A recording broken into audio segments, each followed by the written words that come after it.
with Bastian Hofmann from ResearchGate. And Bastian, tell me a little bit more about yourself and ResearchGate. Okay, ResearchGate is a social network for scientists and researchers, actually one of the biggest one out there, and we're trying to make it easier for researchers to get to know each other, do their research, and accelerate the scientific process. Okay, very interesting. And is this your first time at ConFoo? That's actually the third time, so yeah. It's nice to come back here for to homecoming. Yeah, it's a bit of homecoming, like meeting all the people again, especially since I'm from Europe and you don't meet the US and Canada folks that often, so it's always nice to come here again. Okay, so do you fly all the way to come here, or? Yeah. Oh wow, so this is pretty important. Yeah, it was a 12-hour journey or so, so yeah. Yeah, that's crazy. So since you've been at ConFoo for so long and you've spoken a couple times, what does speaking feel like, and how's that experience shaped you in ResearchGate? It's a very nice feeling here because it's a very friendly atmosphere here. It's very nice to speak here. All the attendance, it's really great. It's also really great that there is this big mixture of technologies here. So it's not only PHP, it's not only JavaScript, it's not only Java or Python, but it's like all of the different communities coming together and having like a big conference. It's really, really nice. Okay, that's super awesome, actually. And so I guess since you've been here and you're from Europe, what interesting or funny things have you experienced at ConFoo? I think the most interesting and nice thing was actually last year we went to a sugar shack after ConFoo. This was really amazing. Like I hadn't done this before, being in the woods with that much snow and then all the music and food. That was really great.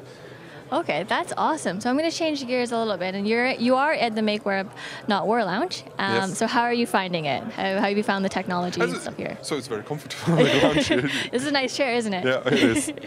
And have you actually gotten yourself 3D scanned? Yeah, I did. It's I'm looking forward to actually see the scan because I haven't I got this email, and I'm definitely planning to try to get it printed somewhere because it really looks awesome. That's awesome. Yeah. I wanted to 3D print at home, but it's a bit more too expensive, unfortunately. No, they're actually quite pricey. So. But just for fun, spending $500,000, it's still like... It's okay, $7,000 for 3D printing of your head, you're fine. Yeah. That's good. And shifting gears a little bit more, so there's been a big debate recently about, JavaScript and HTML5 and developing, apps on that versus going native. So what are your thoughts on going native? It depends actually what you're going to try to do and what your product is. Probably if you're doing a game, you need all the high performance, then going native is the right thing. But if you still can do it in JavaScript and HTML5, doing games is also fine. And then also, if you have a product like a social application, probably going native because of the better usability, better speed, and all the native features you can use is a better thing. If you just have a newspaper application, you probably won't benefit in any ways of native controls or native things. So actually then having a JavaScript HTML5 application, maybe only wrapping it in some kind of a native layer to be in the App Store would be the better thing. So it really, both is valid and both is fine, and it depends on what the use cases are. Oh, lovely answer. And so since you are in the ConFoo Lounge, I know that you've noticed our lovely Twitter wall over there. Yeah. And so how do you feel about developing rich interactive apps on HTML5 Canvas? Basically the same answer. Like if it's good for use cases, it's really great. Of course, if you still have to target IE6 for your users, you probably shouldn't do this, but hopefully this will be solved in a year or two. Like with IE6 is already fine. And it's really amazing what you can do in the browser now and the amount of interactivity you can get in the browser. So I'm also really looking forward to what will happen next there and what the next 3 years will bring. Okay, that's awesome, actually. I'm very excited that you're excited. And last question, I promise. So we are Make Web Not War, and we are integrated with Microsoft. So I'd love to get your thoughts on what you think Microsoft can do better in terms of open source.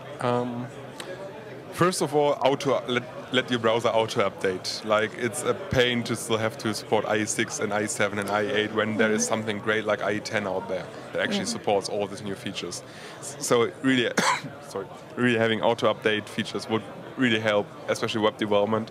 And then I think Microsoft has changed a lot in the last years in what they are doing about contributing to open source project, making open source project. Best example would be TypeScript. Like, you don't notice Microsoft behind it at all, but it's a Microsoft-powered project, and they are on GitHub and doing all that stuff. So Microsoft learned a lot, I think, in the last years, and is doing quite a few things right. And of course, like sponsoring conferences like ConFoo is also a and great this lovely thing. chair right here. And the lovely chairs and the lounge and the 3D printing and everything. Yeah. Awesome. So thank you for your time. I know you've come all the way from Germany. I know you're super busy. And yeah, fantastic. I had a good time. Yes, thank you so much. That's it, guys.